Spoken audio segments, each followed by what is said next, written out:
وبارك على أشرف العرب والعجم وإمام مكة والمدينة والحرم سيدنا ومولانا محمد وعلى آله وصحبه وبارك وسلم وزده يا رب شرفا وكرما ومهابة وتعزيما.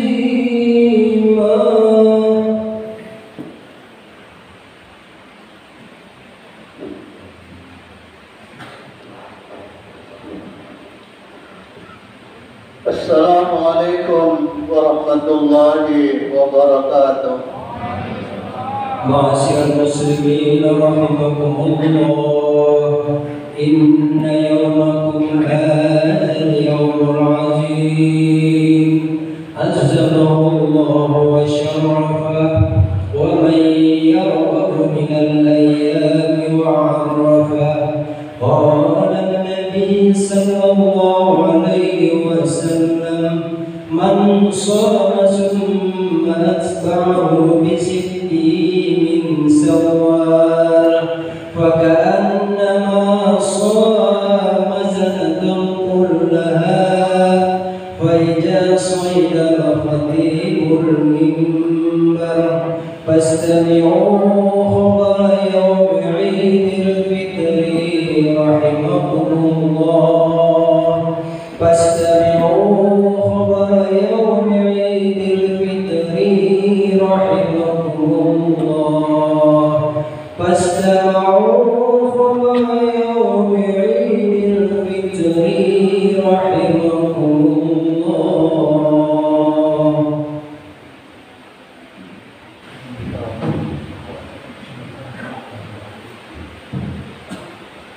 Allahu Akbar, Allahu Akbar, Allahu Akbar, Allahu Akbar, Allahu Akbar, Allahu Akbar, Allahu Akbar, Allahu Akbar, Allahu Akbar. La ilaha illallah, Allahu Akbar, Allahu Akbar walillahil hamd. Allahu Akbar kabira walhamdulillahi katsira wa subhanallahi bukratan wa asila. La ilaha illallah wa la na'budu illa iyyah mukhlisina lahu-d-din walau karihal kafirun. La ilaha illallah wahdah sadaqa wa'dah wa nasara 'abdah wa 'azza jundahu wa 'azama al-ahzaba wahdah. La ilaha illallah, Allahu Akbar, Allahu Akbar walillahil hamd. Alhamdulillah, alhamdulillahilladzi ja'ala hadzal yawma 'iidan lil-Islam wa harrama 'alayhi bis-siyam. Ahmaduhu wa ashkuruhu 'ala kamali ihsanihi wa huwa dzul jalali wal ikram. Wa as'aluhu al-hidayata wat-tawfiq 'ala al-inqiyad li dinil Islam. أشهد أن لا إله إلا الله وحده لا شريك له وأشهد أن محمدا عبده ورسوله لا نبي بعده. اللهم صل وسلم على نبينا محمد وعلى آله ومن تبعهم ومن أما بعد، فيا أيها المسلمون والمسلمات رحمكم الله، أوصيكم ونفسي بتقوى الله وطاعته لعلكم تفلحون. وقال الله تعالى في القرآن الكريم: يا أيها الذين آمنوا اتقوا الله حق تقاته ولا تموتن إلا وأنتم مسلمون الله أكبر ولله الحمد. Ma'asyiral muslimin rahimakumullah.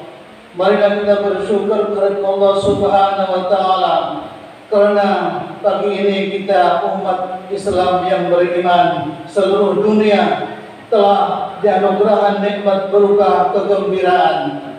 Kegembiraan karena pagi ini telah dinyatakan lulus menyelesaikan tugas besar yang sangat berat, yaitu mengerjakan kewajiban puasa sebulan penuh dengan segala rangkaiannya berupa amalan mengerjakan sholat tarawih, tadrus Al-Quran, berinfak, memberi buka puasa kepada para sholimin.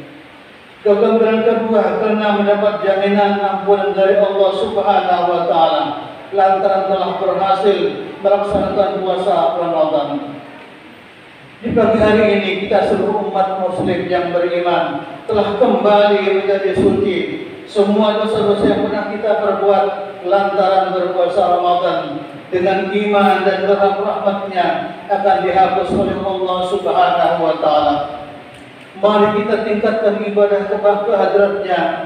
Mari kita perbanyak amal bakti sesama kepada segenap masyarakat.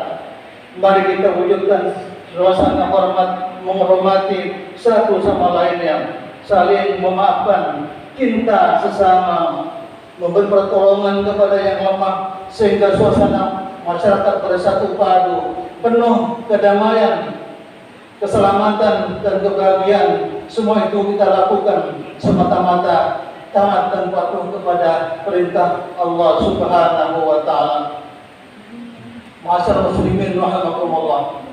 Sudah sekian kali bulan Ramadan hadir di tengah-tengah kita, dan setiap kali pergiannya selalu kita hiasi dengan lantunan tahlil la ilaha illallah, gemah tahmid alhamdulillah, dan gemah takbir Allahu akbar. Merupakan tradisi di pagi hari Lebaran Idul Fitri ini.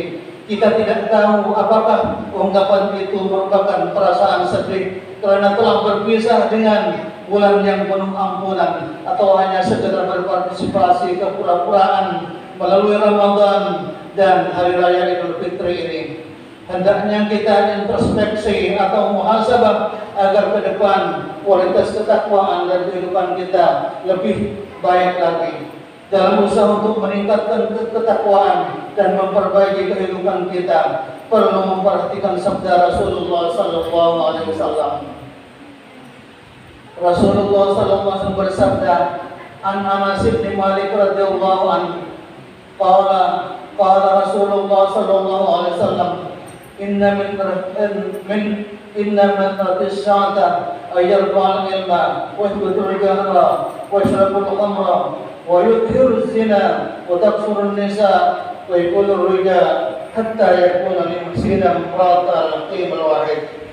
Diriwayatkan oleh Anas bin Malik radhiyallahu anhu, ia berkata bahwa Rasulullah SAW bersabda, sesungguhnya dari sebagian tanda-tanda makin dekatnya hari kehancuran, hari kiamat, adalah terangkatnya ilmu pengetahuan, tetapnya kebodohan, diminumnya khamar, merajalelanya perzinaan, banyaknya kaum wanita, sedikitnya kaum laki-laki, 50 wanita dibanding 1 laki-laki.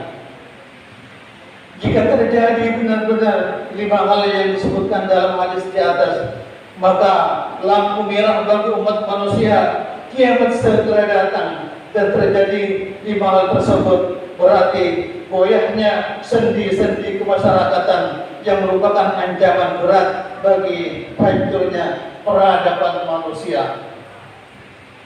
Hadirin jamaah salat Idul Fitri rahimakumullah. Pertama adalah terangkatnya ilmu pengetahuan.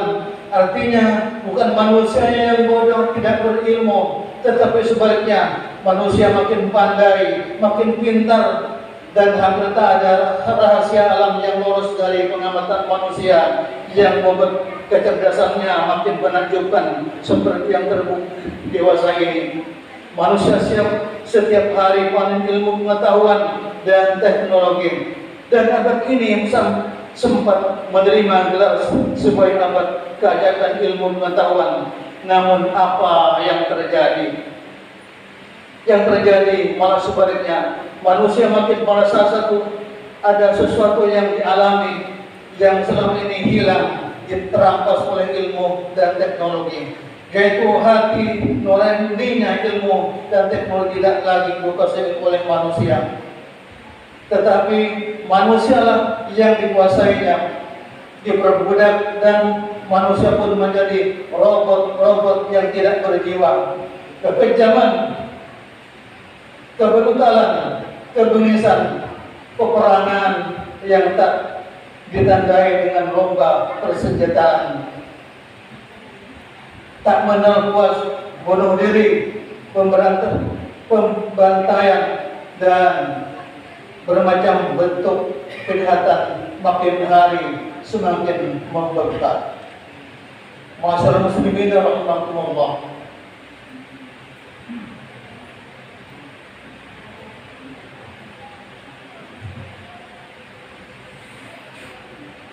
Jika ilmu dan teknologi sudah memperbudak manusia dan manusia tidak lagi menyembah kepada Tuhannya, maka itulah awal petaka bagi mereka. Manusia tidak lagi mengindahkan tatanan moral dari Allah Subhanahu wa Ta'ala. Manusia tidak lagi beriman kepadanya. Manusia tidak lagi merasa takut akan akibat perbuatannya. Baginya tak ada halal, tak ada haram, tak ada dosa, tak ada pahala. Yang pintar, yang kuat akan berbuat semena-mena, memperkosa, raksasa silma, si miskin dan si bodoh. Terjadinya eksploitasi raksasa yang memeras dan menguras kekayaan alam tanpa mengindahkan generasi penerusnya.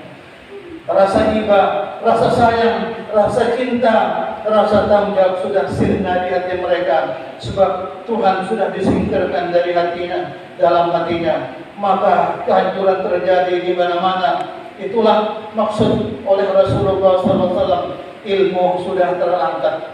Ilmu tidak lagi membawa berkah, tetapi ilmu malah menebar laknat. Karena ilmu beralih pada tangan-tangan manusia yang tak beriman, tak berjantung, manusia tak bertuhan.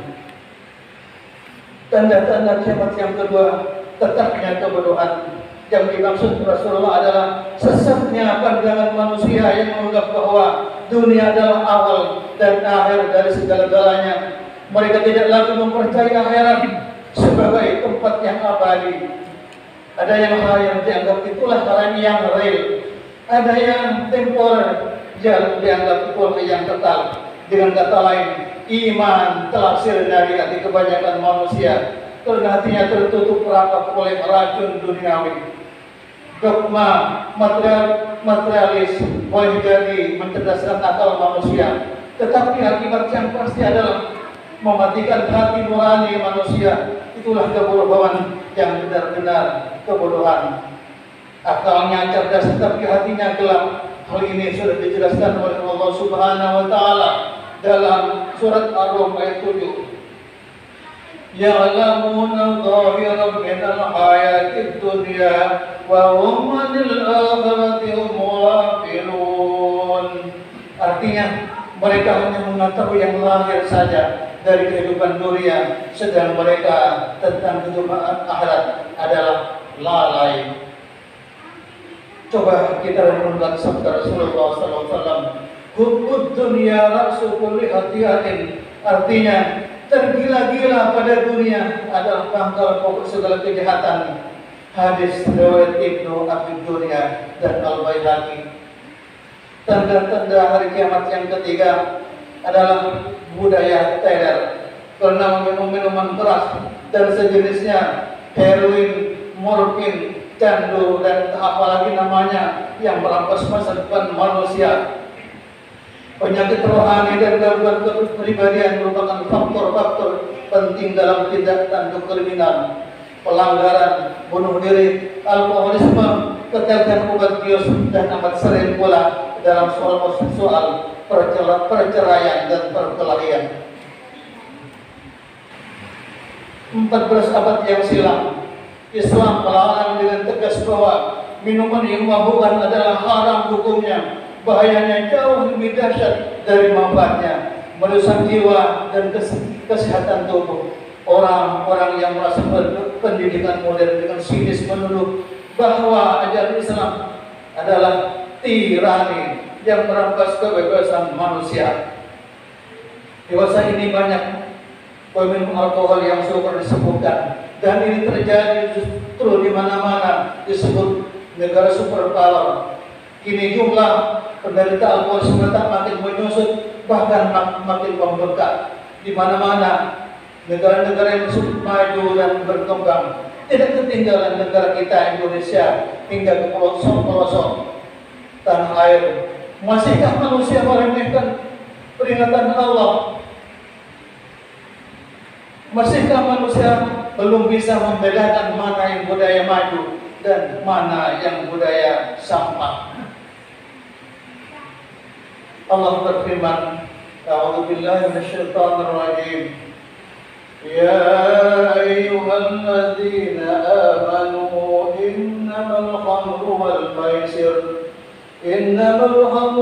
maisir wal ansab wal azlam rizqun min amali syaitan fajtanibuhu la'allakum tuflihun. Wahai orang-orang yang beriman, sesungguhnya meminum khamar atau arak, berjudi, berkorban untuk berhala, mengundi nasib dengan panah adalah termasuk perbuatan syaitan. Maka jauhilah perbuatan-perbuatan itu agar kamu mendapat kemenangan. Al-Maidah ayat 90. Ma'asyiral muslimin rahimakumullah, tanda-tanda kiamat yang keempat adalah terbangkamnya perzinaan atau kebebasan seks, meratanya perbuatan cabul, bahkan dianggap suatu kebanggaan dari jiwa yang sudah terbalik. Kumpul kebo atau 7-Eleven, hidup satu atap nikah dianggap new morality, moral baru, moral manusia modern. Nikah yang sah malah dianggap memperbudak kebebasan manusia, kolot dan kuno. Allah seakan-akan diturunkan dari tahtanya. Seks sudah didewakan. Begitulah kenyataan dewasa ini, terutama di negara-negara yang dianggapnya modern.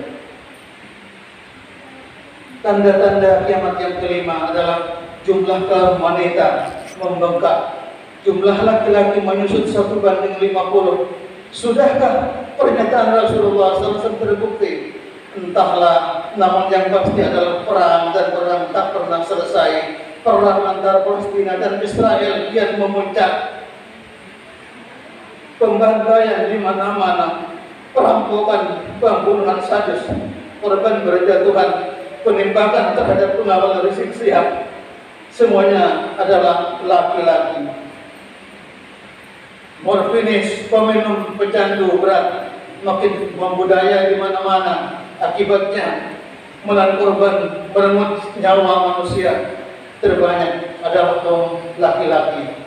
Musibah tenggelamnya kapal selam Nanggala 402, semuanya adalah laki-laki. Akibat praktis penyusunan jumlah kaum laki-laki dan membengkaknya jumlah kaum wanita, dampak sosiologis maupun psikologisnya cukup memprihatinkan, manakala wanita tidak dibakari dengan moral tinggi, jika wanita tidak memiliki iman. Makin jelaslah pernyataan Rasulullah tentang kejadian masa depan. Lalu masihkah manusia ragu-ragu, bahkan memandang hina kepada ajaran Allah yang telah dibawa oleh Rasulullah SAW?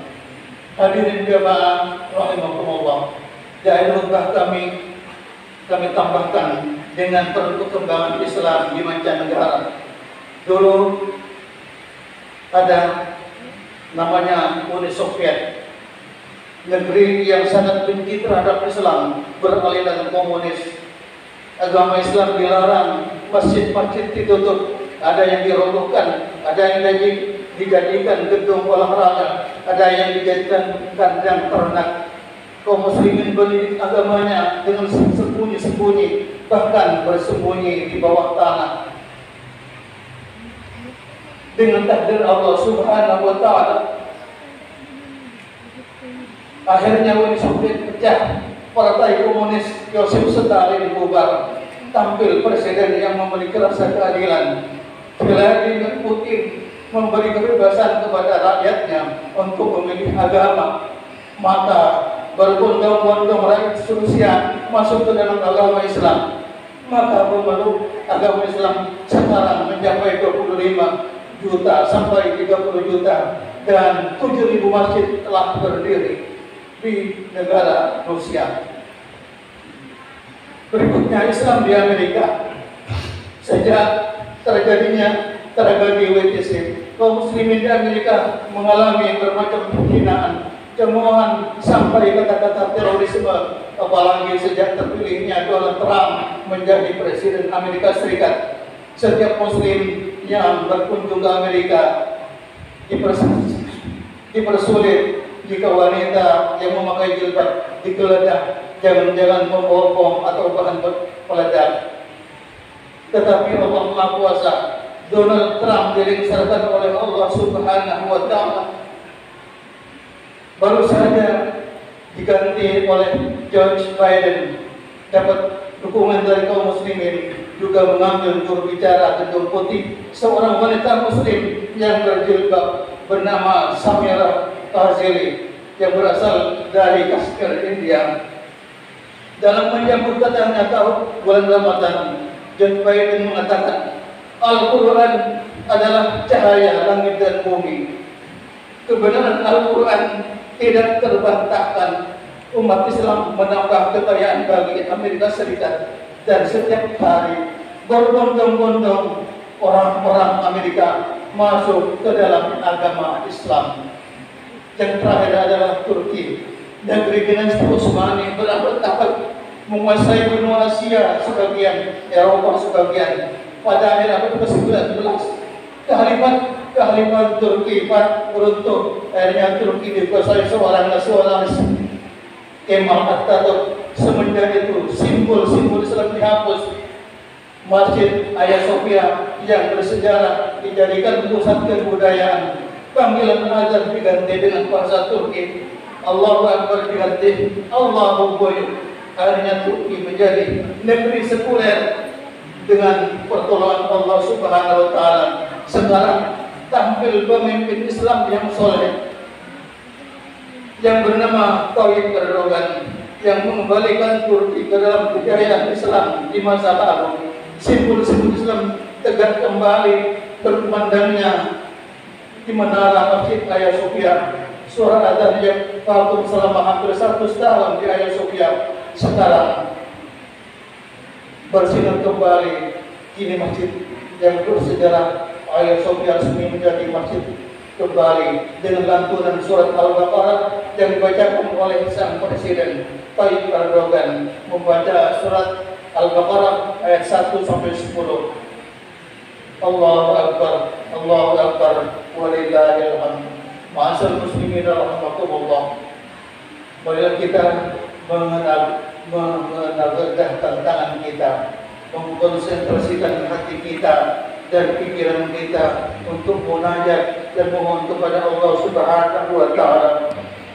Ya Allah, singkirkan penyakit yang menular, itu penyakit Corona 19 dari negeri kami. Ya Allah, sebaik-baik zat yang membuka hati, bukakanlah hati kami untuk menerima beberapa kebenaran dari-Mu, sehingga hati kami semakin lembut dan bening. Ya Allah, sayangilah kami, sesungguhnya Engkau Maha Penyayang. Ya Allah, ampuni dosa-dosa kami, dosa kedua orang tua kami, dosa pemimpin-pemimpin Islam di antara kami, dosa-dosa kaum muslimin dan muslimat di mana mereka berada. Allahumma ansur ikhwanal mujahidin di Palestin. Ya Allah, berikan pertolongan kepada kaum mujahidin di Palestin dalam melawan Israel dalam rangka merebut tanah kelahiran mereka sendiri. Wansuril muslimin di Myanmar. Ya Allah, berikan pertolongan kepada kaum muslimin di Myanmar yang menghadapi genosida dari orang-orang kafir. wa seluruh muslimin fi wilayah Cina. Ya Allah, berikan kekuatan, berikan pertolongan untuk muslimin di wilayah Cina yang menghadapi pembersihan etnis. Wa seluruh muslimin fi kulli makan wa fi kulli zaman. Allahumma izzil Islam wal muslimin wa adil mulhidin wal musyrikin wa dammir a'da'atin. Allahumma alif baina qulubil muslimin wal mu'minin wa sir maqasidhum fima tamasuhu li isra'il umur dunya wad din. Wahdul man hadal muslimin waj'al baldatana Indonesia hadhihi baldatun thayyibatun aminatan mutma'innatan mahmiyatan rahmatan wa izzil islami wal muslimin. Para jemaah kami atas nama teman-teman takmir masjid, bila selama ini ada salah kepada para jemaah semua, kami sebagai imam di sini mohon dibukakan pintu maaf. Walhamdulillahirabbil alamin. Allahu akbar, Allahu akbar. Wassalamualaikum warahmatullahi wabarakatuh.